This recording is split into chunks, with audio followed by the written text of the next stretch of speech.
All right, now we'll begin part two, the actual meat and potatoes of what we're talking about, the subject here, starting a program. Now, when I talk about silhouette, this is just the basics in case anybody doesn't know. What I'm referring to is NRA style, IMSSU, which is the International Sanctioning Body style, offhand silhouette, shooting offhand. I'm not talking about sitting on a bench. I'm not talking about any, sometimes you look around, the video tube world and you see these things labeled as silhouette that are not silhouette. Not what I would call silhouette. There's people sitting on a bench, that's not silhouette. Or they're trying to do things that are, they call it speed silhouette or something. There's no speed to silhouette. Silhouette is precision. Silhouette is taking time to concentrate. Now, there are time limits. You can't just go all day. You have 2 minutes and 30 seconds. As an example, if you're shooting scoped rifle on the 1/5 targets. The ones we're all so familiar with, the 1/5 scale as compared to high power, which would be, 5 times that size at 5 times the distance. That's what I'm talking about. So I'm talking about offhand shooting. I'm talking about a sport that you're shooting the same shape targets. They may not all be the same size. Air rifle. They're little. An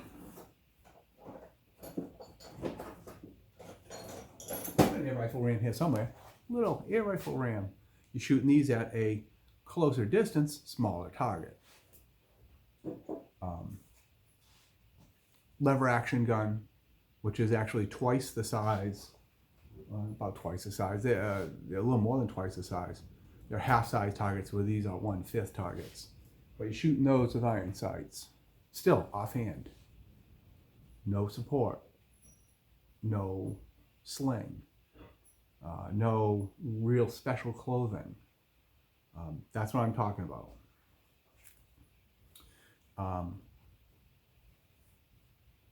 Now, your location where you decide to set it up, it may vary on what classes you have.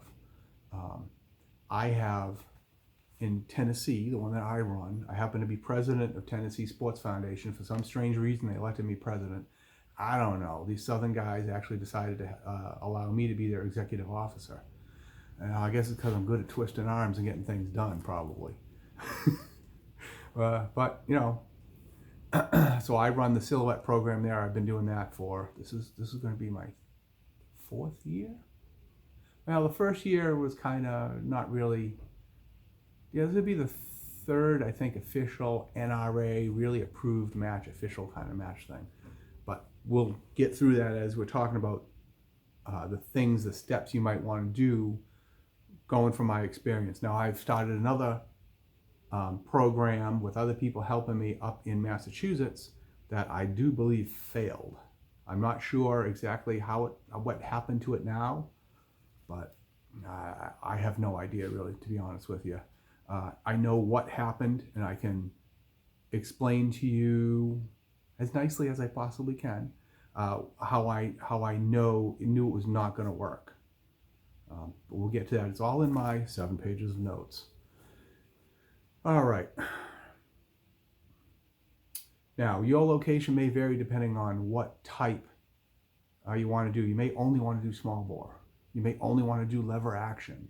Lever action is very popular in the United States. It may not be popular at all somewhere else. They probably don't even have it in a lot of places.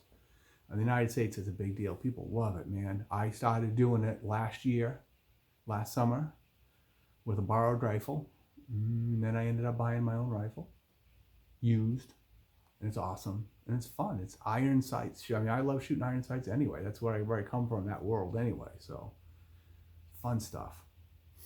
But you may only be able to do just one type. You may be able to do only air rifle, depending on where you are. All throughout the world, people shoot silhouette only air rifle because that's, I live in the United States where I have a constitutional right, a natural right guaranteed by the Constitution to own firearms. Not everybody has that. I'm lucky. So your venue may only be air rifle. So you need to look at rule books, whatever rule book would cover where you're from, whatever government rules would cover where you're from. You need to do your research. This is going to take time. You're never going to start a silhouette program overnight. You're never going to start a silhouette program in a month. I would suggest that you have something like, try not to knock over the camera, that you have something like maybe a 3-year plan, maybe a 5-year plan, because you have to go in incremental steps. You're never going to be able to just take a bulldozer and make a huge thing and have everything perfect overnight. Maybe you can, but that takes an awful lot of money you'd have to invest into something. You're never going to get that money back quickly, maybe eventually. And when I say you get that money back, I'm talking as our gun range happens to be a nonprofit corporation. So money out, money back in, it's one of those deals. We can't just go pissing away wheelbarrows full of money. I have to budget. I have to get the money in before the money goes out. Your mileage may vary because you may belong to a club where you can do different things like that. That's just the way I have to operate. All right, we covered that it's... Okay. I'm reading my notes here. This is the first time I've done show notes on anything since I had a radio show, and that was more than 25 years ago. So that's where we're coming through here. And that's why I'm not used to working well in front of a video camera, because I got the face for radio. All right, number one thing you can probably do, if possible, go to other matches. Shoot other matches. Travel around for a year. Shoot a whole bunch of different matches. Everybody does it slightly differently. It's all the same rules. They're going to have different ways of setting up for the day, different ways of running the matches through. The way I run my matches and not the way a lot of people run matches. It's the way I'm used to doing it from where I used to live at other people's matches, which is running multiple types of silhouette all at the same time. There is a way to do it. It's not the easiest way to do it. And we shoot all day, which is another thing that a lot of places you'll go and you'll shoot one rifle match. And then you'll shoot one hunter rifle match. And that's all they're going to do. And a different day, they'll shoot lever action. Different day, they'll shoot air rifle. I do them all at once because I don't have 5 days a month to set up matches and do all that stuff. I don't have it. I have one day and we'll pack it all into one day. So go to other places, see how they run, see how they move people, see what places have an efficient system, what places maybe the system could be a little better. Because you do have to look at that metric of how you're going to move people through. Can I get 8 people on the line all shooting at the same time, and then another 8 behind them? That's 16. Can I get 30 people through in half a day? Because the match takes a certain amount of time. Now you can calculate that because there's a certain amount of time that you have to shoot, a certain amount of time that you have for ready, and then you got to calculate how much time it goes out there to take a reset targets, come back from the reset, and then you got to add in all the things like people talking, moving around equipment and stuff like that. It takes a while, so you'll get an idea of timing, moving people.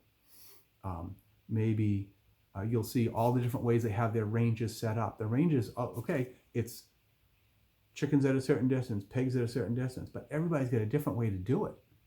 It's kind of cool because you'll learn all kinds of different things. One of the things I really want you to do, if you are available to get onto Facebook, if you're able to join the Silhouette Society group, which I think an awful lot of the people who subscribe to me are already on it, there is a section in there where there's just pictures of different ranges all throughout the world, different target bank setups all throughout the world. It's awesome. You'll get a million ideas. Or you'll get ideas that you couldn't possibly build where you are, but it may give you an idea of how they do it in other places. It's actually really cool, some of the stuff that they do in Europe, because they have a million rules about what you can and can't do, and you can only do certain things with rifles.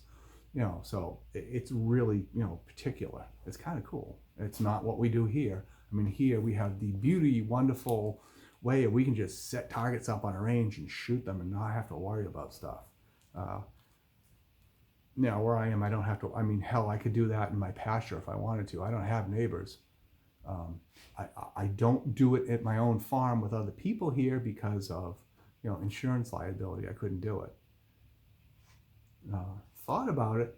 Thought about having maybe an air rifle match here, but I can't do it because of liability. Okay, now, first thing, you're going to visit other matches. You're going to go to matches that are, you know, approved, sanctioned matches, and that goes to part number 2. Item number 2 is follow a real set of rules, a real sanctioning body rules. If you're from another country and you have to borrow NRA rules, borrow NRA rules. They're printed right up there. You know, you download them, it'll give you an idea of where to go. If you start making up rules, and this is where the other match that I tried to start in Massachusetts was a failure, okay? We had people who didn't want to use a set, you know, a normal approved set of rules. They wanted to make up their own rules. They wanted to, you know, because they didn't want to aggravate members who donated lots of money and lots of time and blah, blah, blah, and gave people discounts at gun shops and stuff like that. So they'd let people shoot, you know, instead of a 2-minute and 30-second time limit, they let them shoot for 10 minutes. Well, that's not silhouette. That's like saying I'm going to go to a baseball game and we're all going to run 2 bases, first and second base. Forget third base. We don't need third base. You know, what this? But that, you know, and another thing there, they wanted to shoot chickens at 25 yards, which is about half the distance, because they get a higher chicken count, you know? Okay, well, if you do that, you're not really shooting silhouette. Again, that's like going to a baseball game, you know, or if you're from another country and you play soccer, okay? Cut the soccer field in half. Is it still soccer, or is it just silliness? You know, it's the same thing. And that is, you know, death to a program, is to not follow a good set of rules, because you won't attract shooters from other clubs. Yes, you'll get people in your own club shooting, and they'll show up for a couple of months, and then they're going to get bored. And you're not bringing in the big shooters, not even big shooters, you're not bringing in anybody from anywhere else. You know, you're not going to have a program that survives. And I know that I have gone to a match, 2 matches at gun clubs in Massachusetts that were supposedly silhouette matches, advertised as silhouette matches in publications that should only be advertising real matches, if that narrows it down to where it was. And they're not following the rules. It's not regular silhouette. It's, again, you know, chickens up at a close distance. You know, what was one of the other ones? One of the other problems I saw, you know, no time limits. No time limits is a classic.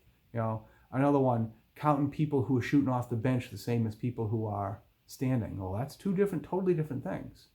Now, you come to one of my matches and you want to shoot off the bench, that's great. You're not going to get counted as being anywhere in the same class as somebody else. You're practicing off the bench. You know, it's a great place for somebody who's not shot offhand, or for a kid to shoot, or somebody who's got a brand new rifle they're not used to, or something like that. Yeah, okay, you want to sight in your rifle off the bench? That's great. You're not actually competing in silhouette. You're just plinking practice shooting, you know. If you're a little kid, you're going to start off the bench because that's going to be safer. They're actually going to hit something and have fun. That's different, but you're not going to be classified as really shooting silhouette. All right. Features that you should have at your venue. Okay, that's going to be the next part. I'm going to break here, and I'm probably going to put that on the next video. So part 3 is going to be features that you have at your venue.